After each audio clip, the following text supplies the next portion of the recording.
오늘 말씀의 제목은 하나님의 말씀의 능력입니다. 제가 계속해서 영적 싸움과 관련된 말씀을 계속 전하고 있습니다. 우리 일주일 동안 어떻게 영적 싸움에서 승리하고 오셨습니까?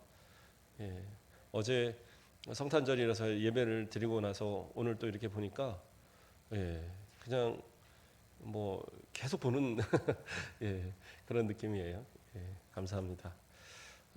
나름대로는 저도 어제 예배 드리고 또 오늘 하니까 좀 피곤했나 봐요. 오늘 새벽에도 막 잠은 깼는데 못 일어나다가 깜빡했는데 밖에서 막 우리 문어권사님이 꽝꽝꽝 그래서 또 일어나서 오고 오전에도 막 잠이 들고 제가 좀 피곤했던 것 같습니다. 어쨌든 또 오늘 이렇게 12월 또 마지막 또 이 한 해의 마지막 주일날 또 하나님 앞에 이렇게 모여서 예배 드릴 수 있다는 것이 얼마나 감사한지요. 또 한 해를 준비하면서 이 마지막 시간 또 말씀을 통해서 새 힘을 얻고 또 내년은 희망을 갖자고요. 코로나도 좀 떠나가고 이제 먹는 약이 나오기 시작해서 옛날에 타미플루 먹듯이 먹는 약 먹기 시작하면 좀 자유로워질 것 같아요. 그때부터는 약국에서 팔고 뭐 이런 식으로 이제 바뀌면 그러나 조금은 시간이 걸리지 않을까 생각이 듭니다. 어쨌든 새해에는 우리가 좀 전도도 하고 또 뭐 우리 교회를 이제 좀 부흥시켜가는 그런 모습들이 되어야 되겠다라는 생각을 해요. 교회가 움직이지 않으면 교회는 항상 좀 뭐라고 할까요? 축소되는 그런 경향이 있습니다. 사람은 안 움직이면 살이 찌지만 교회는 안 움직이면 더 이렇게 약해지게 돼 있어요. 그래서 좀 전도도 하고 또 기도하는 그런 모습도 더 뜨거워지고 또 말씀을 배우는 그런 시간도 같이 더 만들어가고 그러면서 좀 내년 한 해는 진짜 활기 있는 한 해 그런 해를 만들어갔으면 좋겠어요. 오늘도 이 말씀의 내용은 좀 그러한 내용입니다. 하나님의 말씀을 통하여서 우리가 어떻게 살아가는 것이 진짜 영적 전쟁에서 승리하는 그러한 모습인가. 하나님의 말씀이 무기라고 말했는데 이 무기를 도대체 어떻게 사용해야 되느냐, 이러한 것에 대해서 오늘 우리가 한번 살펴보고자 합니다. 우리가 지난번에도 살폈지만 에베소서 6장 17절에서는 하나님의 말씀이 바로 성령의 검이다.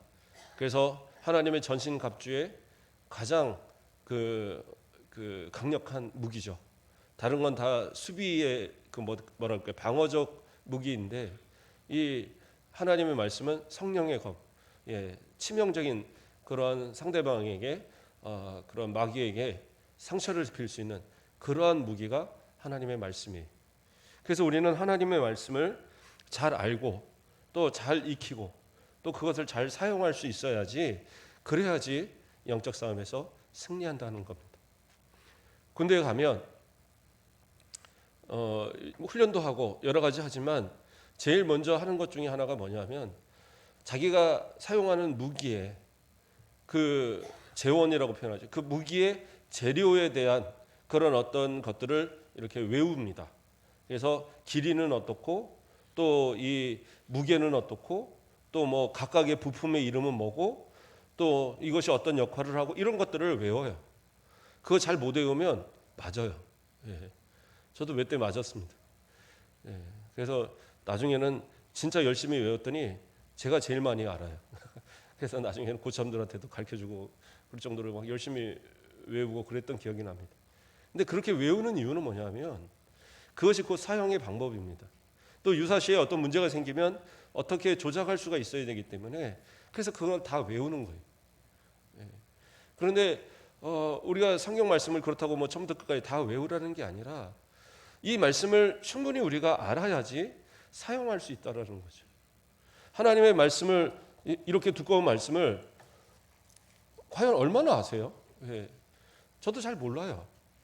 아니 목사님이 모르시면 어떡합니까? 예전에 어떤 그 교수님이 그런 얘기를, 총신대 교수님이 그런 얘기를 하셨다고 그러더라고요.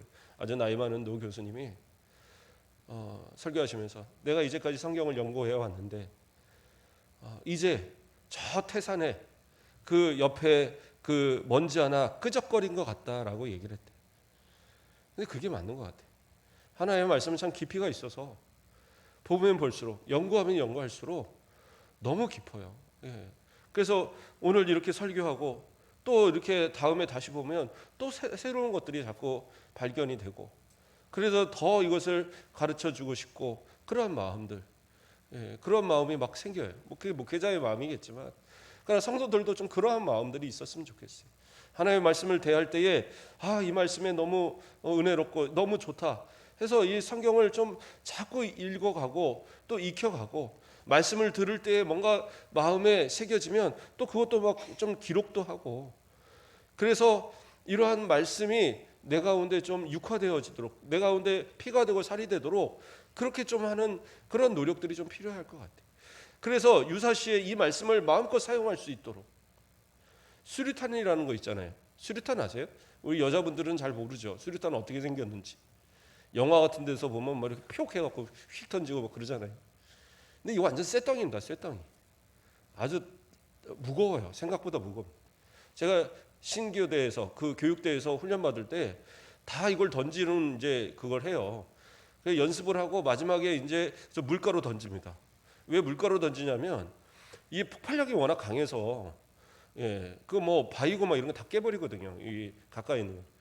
그러니까 물가로 던지면 물만 이제 튀어 오르는 건데, 이제 막 해서 열심히 던져야 되는데 제가 던진다는 것이 물가로 못 가고 그 밑으로 떨어졌어요. 이게 무거워요, 생각보다. 그래서 제가 힘은 좋은데 멀리 던지기가 잘 안 되더라고요. 그래갖고 던졌는데 그 물가 바로 앞에 돌에 떨어지니까 와, 그 소리가, 예, 그리고 그 먼지가 튀는데, 그 돌가루가 튀는데 엄청나더라고요. 그날 안 맞은 게 다행입니다. 예. 어쨌든 그런 것처럼 강력한 파괴력을 갖고 있어요. 그런데 이걸 터트리려면 이제 이 안전핀을 뽑아야 되거든요. 그런데 그걸 모른다. 그렇게 하고 이것은 수리탄이다, 무기다 하고 던져주면 이걸 본 사람이 이걸 어떻게 쓸까요? 이게 어떻게 무기지? 이게 쇠가 단단하니까, 무거우니까 한 사람은 죽일 수 있겠다. 실제로 그걸로 머리통 때리면 한 사람은 죽일 수 있어요. 그런데 생각을 해봅시다. 이걸 던졌는데, 그래서 한 사람 맞으면 다행인데 맞지도 않고 그냥 주변에 떨어져 버려요. 그럼 어떻게 해요? 상대방이 안전핀 뽑아갖고 던지면 우리가 다 죽는 거예요. 그러니까 사용법을 아는 건 대단히 중요하고, 그 수리탄을 그냥, 예, 수리탄 그 쇳덩이라고 생각하고 이렇게 사용을 하면 한 사람 죽이는 것도 겨우겨우지만, 그러나 이 그 폭발력을 사용할 줄 알면 어떻게 해요? 수백 명, 수천 명이, 예, 죽는. 그렇다고 이제 수리탄 수천 명까지는 안 되지만 또 뭐 크레모아라 이런 거는 진짜 뭐 수천 명도 죽일 수 있어요. 어쨌든 그러한 어떤 강력한 그런 무기, 그런 것을 사용한다. 이것은 얼마나 폭발적인 역사를 일으킵니까? 실제로 오순절 다락방 사건 이후에 베드로가 나아가서 복음을 전했잖아요. 그 전까지는 복음을 전해서 제자들이 뭐 특별하게 열매를 맺고 뭐 그런 게 없었어요. 그러나 이 성령의 역사를 체험하고 하나님의 말씀의 깊이가 깨달아지니까 그 말씀을 갖고 전할 때에, 예수 그리스도의 복음을 전할 때, 구원의 복음을 전할 때 어떤 역사가 일어나요? 그 말씀을 듣는 그 사람들이 5,000명, 4,000명, 3,000명 막 회개하는 역사가 일어나는 거예요. 그러니까 하나님의 말씀은 강력한 능력이 있어요. 네. 그냥 우리가 생각할 때 성경 말씀 이렇게 있고 목사님이 맨날 설교하니까 그냥 뭐 있는가 보다. 그게 아니에요. 이건 살아 움직이는 하나님의 말씀이에요. 그래서 이 말씀을 통하여서 우리는 정말 전할 때에 하나님의 역사가 일어나는 거예요.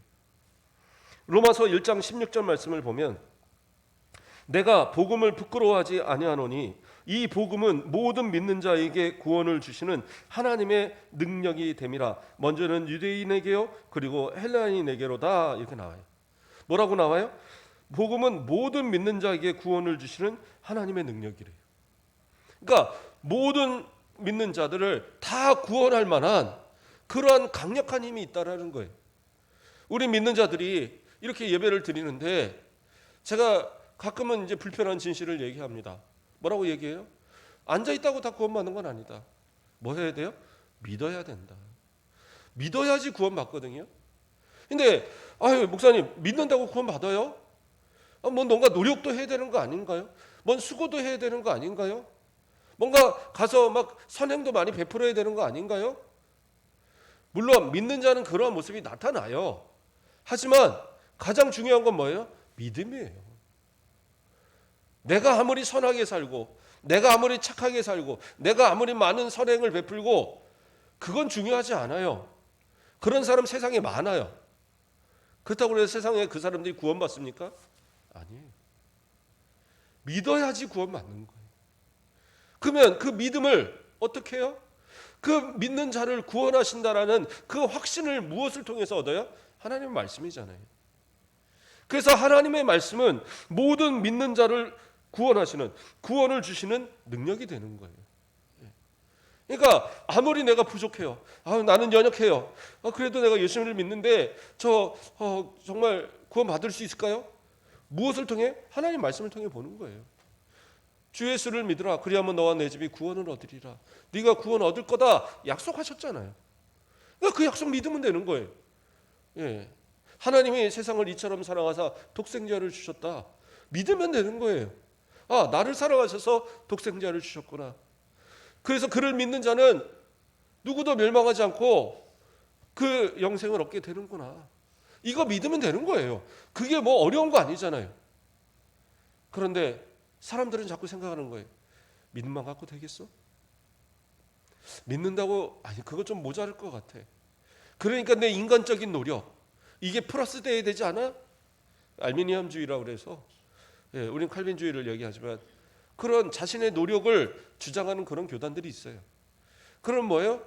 하나님은 이만큼 은혜를 주시고 나는 이만큼 또 내가 노력을 해서 이것이 플러스 됐을 때에 구원받는다. 얼마나 불안한 구원입니까? 제가 거기 구원이 없다는 얘기를 하는 게 아니에요. 믿는 자는 구원 받아요. 근데 뭔가 불안하지 않겠어요? 내가 헌금을 조금 했나? 내가 오늘 봉사를 조금 했나? 내가 좀 가서 전도를 조금 했나? 내가 가서 좀 남을 구제하고 해야 되는데 이런 거 조금 했나? 혹시 모자란 거 아니야? 한 2% 모자라면 어떡하지? 이런 마음 갖고 신앙생활하면 얼마나 두렵겠어요. 그러나 하나님의 말씀은 뭐예요? 우리 가운데 반드시 구원하신다는 약속을 주는 하나님의 능력이에요. 그렇기 때문에 하나님의 말씀을 갖고 있다라는 것, 하나님의 말씀을 내가 내 가운데 받아들이고 가지고 산다라는 것, 이건 엄청난 축복입니다. 우리 성도들은 진짜 하나님의 말씀을 마음껏 볼 수 있잖아요. 그러나 중세시대 때까지도 성경을 제대로 볼 수 있는 사람이 별로 없었어요.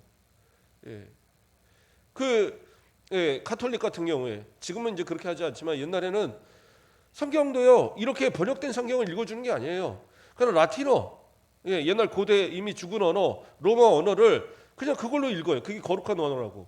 말도 안 돼요. 무슨 거룩한 언어가 어디 있어요. 그걸로 갖다 읽어주면서 설교도 안 해요. 그때 당시에는. 그러니까 성도들은 뭐야? 알아듣지도 못하는 언어로 그리고 그것을 설명도 안 해주고 그냥 들으면 그걸 두고 아멘 하는 거예요. 그리고 그냥 사제들이 저 면제부 하나씩 사갖고 그거 갖고 있으면 천국 가요. 그러니까 돈 내요. 돈 내. 그러면 그래갖고 그거 하고 이 면제부 하나 들고 난 천국 가요. 그게 믿음인 줄 착각하고 살던 그때 사람들이 있었어요. 근데 지금도 이단들이 그런 식으로 현혹을 해요. 그러니까 이단에 넘어가는 사람들은 어떻게 해요? 열심히 있다는 사람들이 넘어가요. 대충 믿은 사람은 넘어가지도 않아요.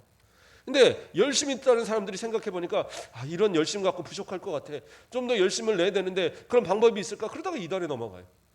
이단 가면 막 다 열심히 얘기하거든요. 근데 결국엔 어떻게 해요? 돈 뺏고 결국엔 그 인생 망치고 모든 사람의 관계 다 끊어지고 그러다가 영혼마저 망치는 그런 아주 엄청난 그런 길이 가는 거예요. 왜 그래요? 하나님 말씀 제대로 몰라서 그래요. 이단들 자기네들 말씀 되게 잘 가르치는 것 같지만 아주 무식한 사람들입니다. 성경 잘 몰라요. 맨날 자기네들 아는 것만 달달 외워갖고 와서 이렇습니다 얘기하는 거지 조금만 다른 얘기하면 하나도 몰라요.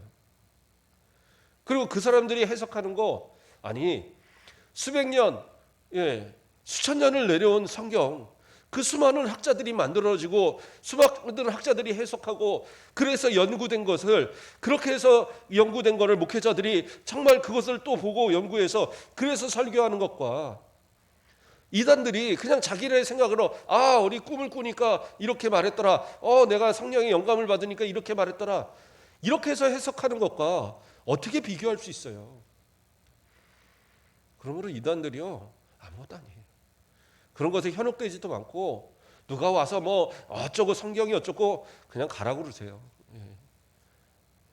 전혀 그러지 마시고, 궁금하면 누구 찾아요? 목사님 찾아오는 거예요. 목사님 이거 이러는데 어떻게 해요? 이거 뭐예요? 제가 아는 한은 정말 최선을 다해서 가르쳐 드릴 거고, 모르면 배워서라도 가르쳐 드릴 거고, 그렇게 해서도 잘 이해가 안 가면 저도 가서 뭐 찾아서라도 제가 가르쳐 드려요. 걱정하지 마시고 하나님의 말씀 자꾸 보시고, 그리고 말씀을 자꾸 들으시고, 하나님의 말씀, 어제도 목사님 설교 들었는데 오늘도 또 들으니까 정말 머리에 쥐 날 것 같아요, 이럴 수도 있는데, 근데 좀 잊어버려도 괜찮은데 들을 때만큼은 열심히 좀 잘 들어보세요. 그래서 그 말씀이 내 가운데 자꾸 새겨지면 이게 진짜 필요할 때 나타난다라는 거예요.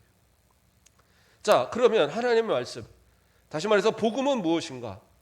그것을 방금 읽었던 로마서 1장에서 다시 말하고 있어요.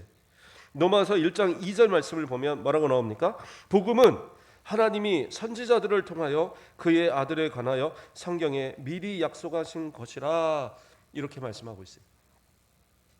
그러니까 복음은 어느 날 갑자기 예수 그리스도를 믿고 구원받는 이 복음, 다시 말해서 하나님 말씀은 어디서 갑자기 생긴 게 아니에요. 예수 그리스도의 구원에 대한 복음은 구약에서부터 이미 예언되어져 왔던 거예요. 그러니까 구약 성경을 재미없어, 따분해, 꼭 보면 처음에 창세기를 보다 보면 재밌잖아요. 막 옛날 얘기 나오고 재밌다 하고 보다가 이제 출애굽기 넘어가면 그래도 좀 재밌네, 그러다가 이제 좀 넘어가면 이제 민수기 가고 뭐 신명기 가고 그러면 막 쥐가 내리기 시작하고, 이게 무슨 뭐 이렇게 양은 많이 잡고 뭘 이렇게 많이 하고 뭐 이런다고 되죠. 또 이제 내려가면 도저히 알지도 못하는 사람들 이름들 나오면서 막 계속 나오니까 그러다가 재미없는 거예요. 그래 구약은 재미없어. 이사야서 뭐 이런 데 읽으면 뭐 완전 무슨 저주하는, 어느 나라는 저주하고 뭐 이런 얘기들 막 계속 나오고 재미가 없죠. 그러나 그것이 재미없으라고 그렇게 주는 말씀이 아니에요. 뭐예요? 예수 그리스도의 나심에 대한, 예수 그리스도의 구원에 대한 그것을 예언하는 것이 바로 구약 성경이에요. 구약, 옛날 약속이잖아요. 예수 그리스도에 대한 그 구원에 대한 약속을 구약 성경에 다 심어주고 있단 말이에요. 그래서 구약 성경은 참 중요한 부분입니다. 그래서 구약 성경을 또한 자주 보셔야 되고 또 읽으셔야 되고 또 이해하는 그런 모습도 필요해요. 자, 그래서 성경에서 이미 선지자들을 통해서 예언해서 이것이 하나님의 말씀이고 이 말씀을 통해서 예수 그리스도가 구원자라는 사실을 다 이미 말하고 있어요. 그러니까 예수 그리스도에 대한 복음, 다 이 하나님의 말씀의 어떤 능력은, 이 성령의 검은 그냥 어느 날 떨어진 것이 아니라 이미 구약에서부터 예언되어져 왔던 그러한 말씀이다라는 거예요. 또 복음에 대해서 이야기합니다. 복음은 어떤 것이냐? 3절에서 그의 아들에 관하여 말하면 육신으로는 다윗의 혈통에 나셨고, 이렇게 나와요. 육신으로 나셨다라는 것, 예수님께서 참 인간이 되셨다, 인성을 가지셨다라는 사실을 고백합니다. 이게 복음의 내용이에요. 그러니까 이제 신약 성경으로 넘어오면 그 신약 성경의 주된 내용이 뭐냐? 예수 그리스도의 인성과 신성을 얘기하거든요. 그 가운데 인성에 대한 부분을 이제 말하고 있는 겁니다. 하나님의 아들이시지만, 그가 영존하신 하나님의 본체이시지만, 그러나 우리를 위해서 참 인간이 되시기 위해서 인간으로 태어나셨어요. 그러니까 이 사실을 고백하는 것이 대단히 중요합니다. 이단들 가운데는 예수님의 나심을 부인하는 사람들이 있어요. 특히 그 중세 시대 그 이전에, 그러니까 예수님 초대교회부터 있었던 이단들, 영지주의자들, 이 사람들은 뭐라고 얘기를 하느냐?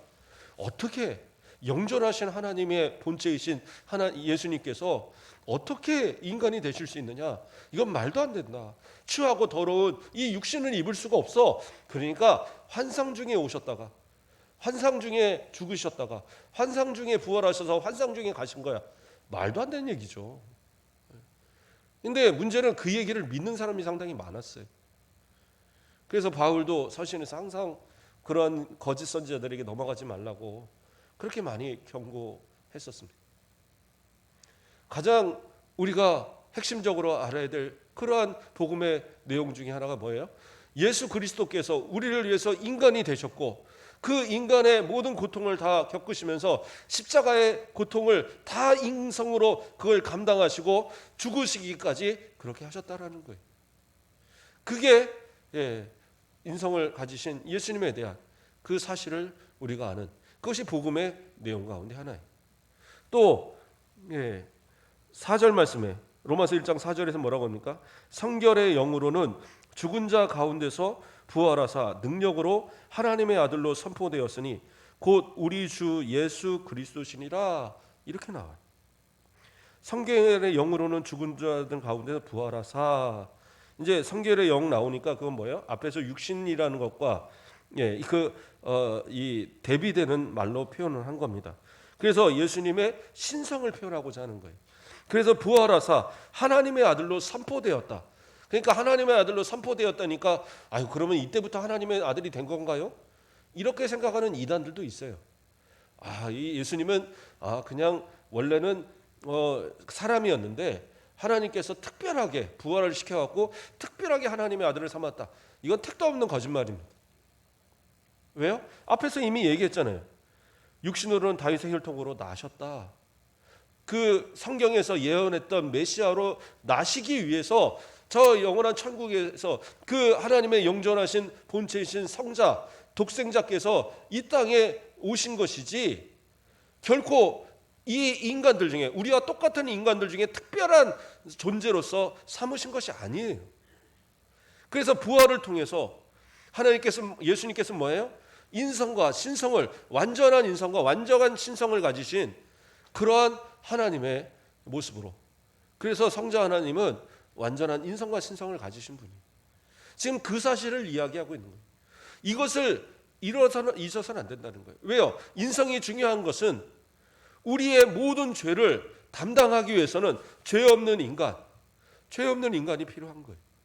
그래서 우리 모든 죄를 대신 지어야 하고, 그렇죠? 하나님이 내가 대신 짓게 그냥 그렇게는 못해요.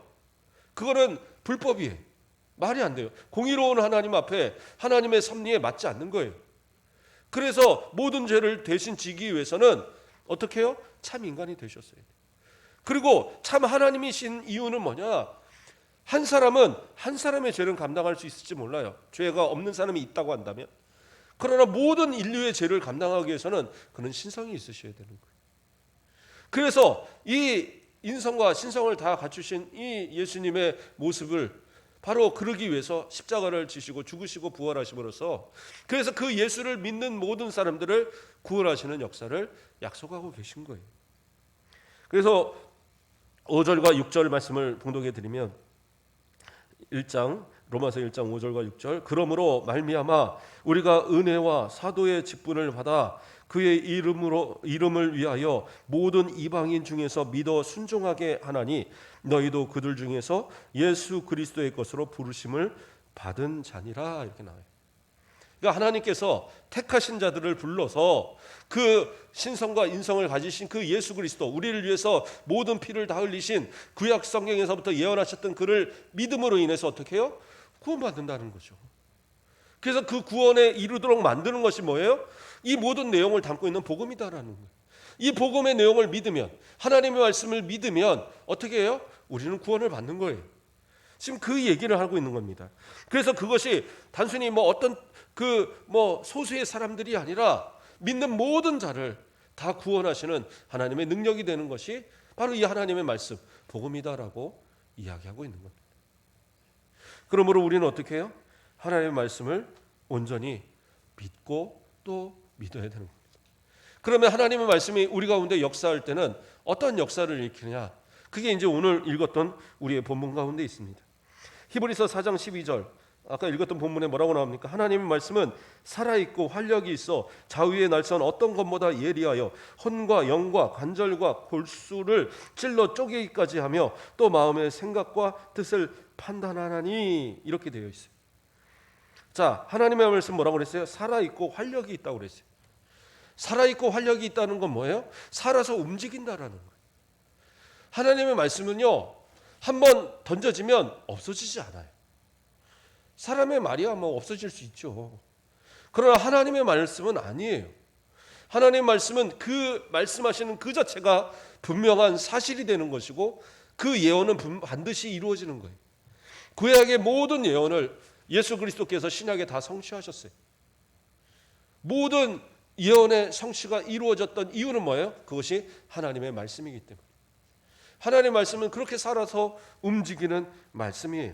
그래서 우리가 하나님의 말씀을 가지고 있다, 하나님의 말씀을 의지한다, 하나님의 말씀의 능력을 내가 가졌다, 그러면 어떻게 해요? 이 말씀을 통해서 나아갈 때에 이 말씀의 모든 약속이 내 가운데 약속으로 믿어지고, 그 약속을 의지할 때가 어떻게 해요? 그 약속은 반드시 이루어지는 거예요. 근데 왜 안 이루어져요? 내가 안 믿으니까. 예수 그리스도를 믿어 천국 가는 거, 그거 믿는 거야 믿겠지만, 그러나 성경에 있는 말씀들에 대한 부분들을 못 믿는단 말이에요. 이삭이 받았던 축복, 요셉이 받았던 축복, 다니엘이 그 사자굴에서 건진받았던 축복, 그러한 것들을 보면서도 못 믿는 거예요. 막상 내 가운데 오면 그런다고 되겠어? 진짜 의지해야 될 때, 진짜 약속으로 믿어야 할 그때에 믿지 않기 때문에 역사가 안 일어나는 거예요. 믿으셔야죠. 하나님의 말씀인데 그 말씀을 따라 믿을 때에 그 말씀은 살아서 움직여서 어떻게 해요? 그 말씀의 결과를 만들어낸단 말이에요. 그러니까 그 결과로 여러분들이 구원을 받은 것이고, 저와 여러분이 구원을 받은 것이고, 또 그 말씀의 약속을 믿을 때에 우리의 삶에도 형통과 하나님의 주신 복이 넘쳐나는 역사가 있다는 거예요. 또 하나님의 말씀은 뭡니까? 좌우의 날선 어떤 것보다 예리하다라고 얘기하고 있어요. 이건 뭐예요? 검은 어떤 역할을 합니까? 찌르는 역할을 하는 거예요. 정말 예리한 검은 한 번에 찔러서 관통을 시켜버리는, 그 정도로 예리한 거예요. 근데 좌우에 날이 섰다는 건 뭐예요? 보통은 이제 검은 이렇게 베는 건데, 양쪽에 날이 있어서 그것은 뭐예요? 어느 쪽이든지 다 사용을 하고 찔렀을 때 그 관통력이 더 아주 강한 거죠. 그래서 그한 말씀을 통해서 어떻게 해요? 내 안에 하나님의 그 말씀이 역사할 때에 정말 그것이 아주 예리해서 어떠한 것도 다 찌르고 어떠한 것도 다 베버릴 수 있는 그런 강력한 힘을 발휘하게 만든다는 거예요. 그러한 강력함으로, 자, 그 뒤에 뭐라고 나옵니까? 혼과 영과 관절과 골수를 찔러 쪼개기까지 한다. 어떤 강력한 이단, 어떤 강력한 그런 어떤 사단의 세력도 이 칼로 인해서 다 무찌를 수 있어요. 하나님의 검으로, 하나님의 말씀으로 충분히 가능하다는 얘기. 뿐만 아니라, 자, 이 혼과 영이라는 건 뭡니까? 우리의 영혼을 얘기하는 겁니다. 그러면 골수와 이건 무엇을 얘기하는 거예요? 바로 우리의 관절과 골수는 우리의 육신을 얘기하는 겁니다. 그러니까 영혼과 육체를 좀 더 세밀하게 그냥 표현한 것뿐이에요. 자, 어쨌든 우리의 영육을 어떻게 해요? 찔러 쪼갤 수 있는 그런 하나님의 능력이다. 이것은 무슨 얘기냐? 내 영도, 내 그 육신도 어떻게 보면 그 완악했던 우리의 마음을 찔러서 예수 그리스도 앞에 복종하게 만드는 것이 바로 하나님의 말씀의 능력이다라는 거죠. 그러므로 이 말씀을 가지고 나아가면 어떤 악한 사람도 그 말씀에 녹아내려져서 회개하고 용서받고 정말 그리스도인이 되는 그런 역사들이 많이 일어나요.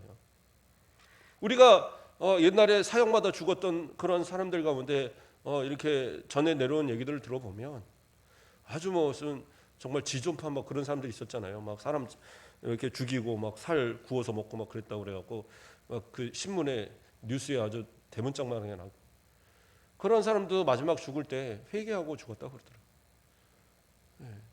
그 사람은 어떻게 해요? 믿고 회개했으니까 용서받았죠. 그럼 천국 가는 거예요. 아니 그런 사람 천국 보내면 어떡합니까? 그러나 하나님 앞에서 우리도 죄인이잖아요. 우리도 죽을 수밖에 없는 죄인인데 회개해서 용서받은 거예요.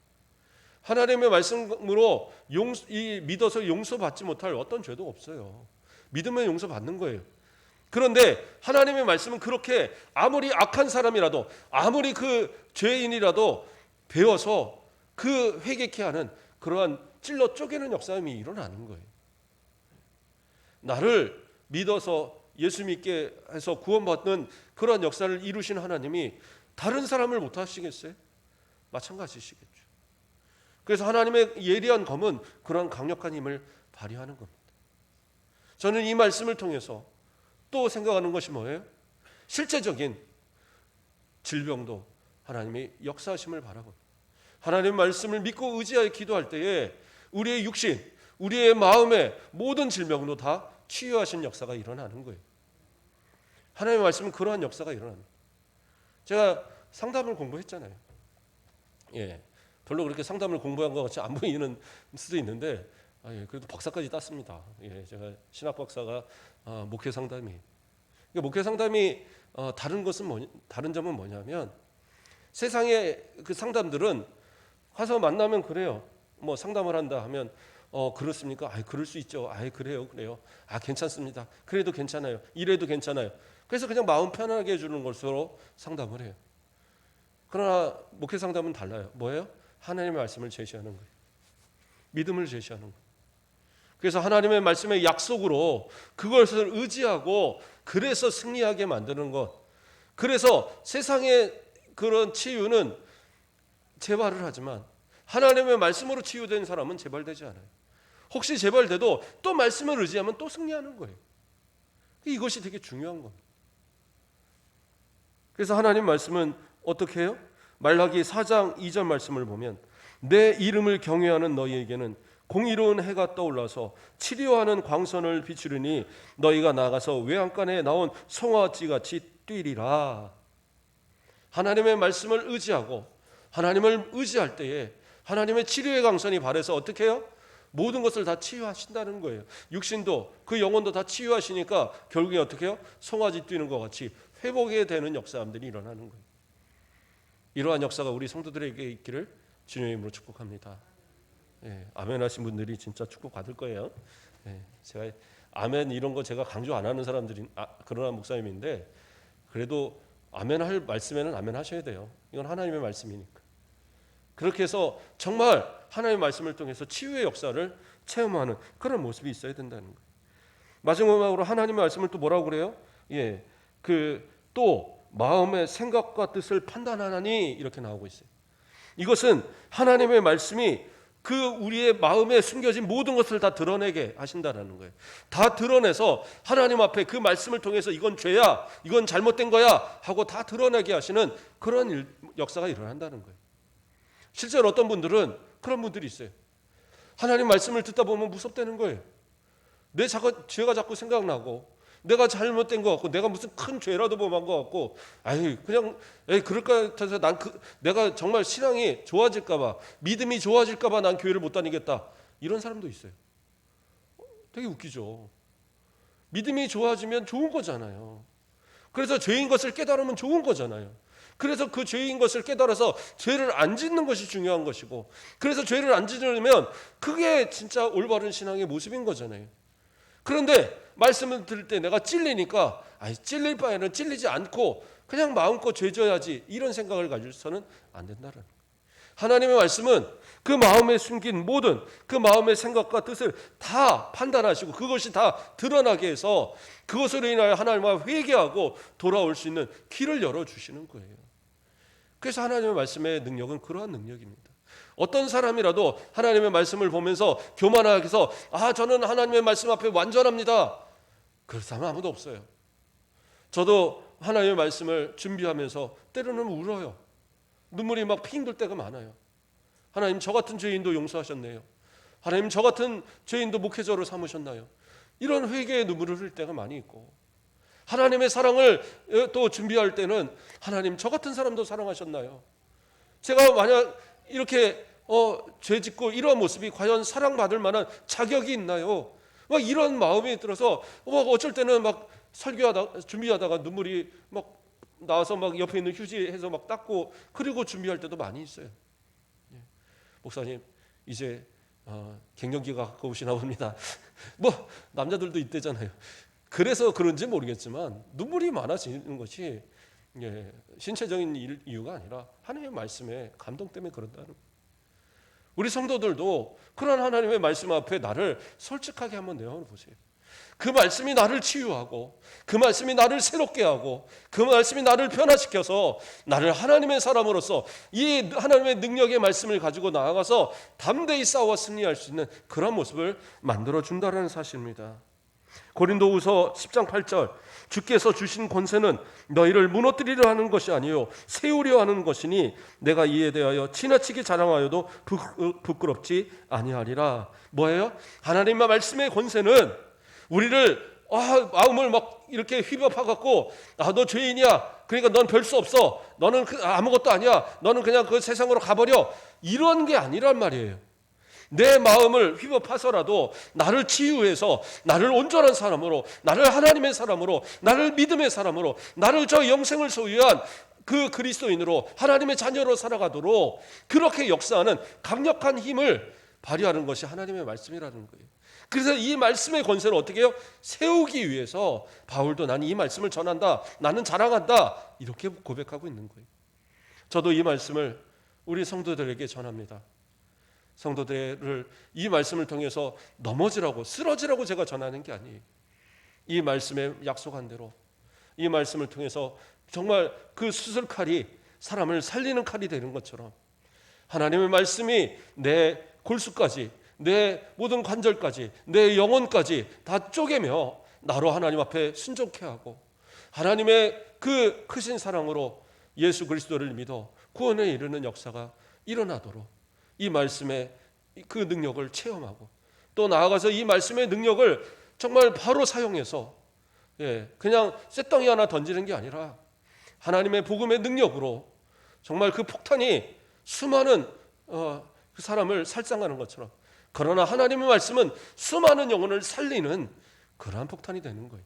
이 강력한 폭발력을 가진 하나님의 말씀을 저 여러분이 사용하셔서 정말 이 땅의 마지막 우리에게 맡기신 주님의 사명을 끝까지 감당하며 영적 싸움에서, 영적 전쟁에서 승리하시는 복된 성도들 되시길 주님 이름으로 축복드립니다.